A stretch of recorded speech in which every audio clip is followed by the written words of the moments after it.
কোচের জন্য সমস্যা। রোহিতকে নেতৃত্ব থেকে সরানোর আসল কারণ ফাঁস আগারকারের।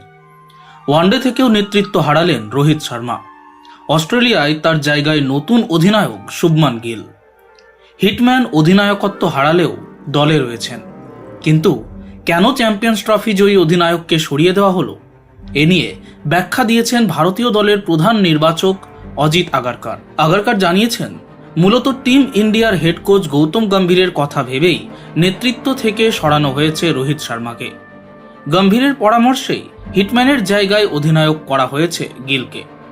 আগারকার সাফ জবাব, তিনটি ফরম্যাটে তিনজন আলাদা অধিনায়ক রাখা কার্যত অসম্ভব। এটা দলের জন্য ভালো নয়, একই সঙ্গে এটা কোচের জন্যও সমস্যার কারণ। এটা এমন একটা ফরম্যাট যা এখন সবচেয়ে কম খেলা হয়।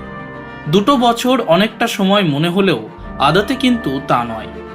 বিশ্বকাপের আগে বেশি ম্যাচ পাওয়া যাবে না, তাই শুভমনকে এখন থেকেই দায়িত্ব দেওয়া হলো।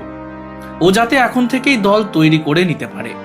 অর্থাৎ রোহিতকে নেতৃত্ব থেকে সরিয়ে দেওয়া ভারতীয় নির্বাচকদের আগামী বিশ্বকাপের পরিকল্পনারই অংশ। প্রশ্ন হলো, রোহিত কি জানতেন তাকে নেতৃত্ব থেকে সরিয়ে দেওয়া হবে?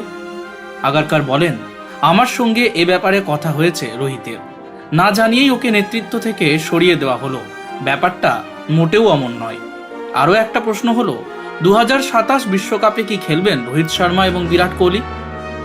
আগারকারের কথায়, ওরা বিশ্বকাপ খেলবে কিনা সেটা তো এই মুহূর্তে বলে দেওয়া অসম্ভব। আপাতত ওদের ফিটনেস সংক্রান্ত সমস্যা নেই, দুজনেই ফিটনেসে উত্তীর্ণ হয়েছে। Bureau report, angular news.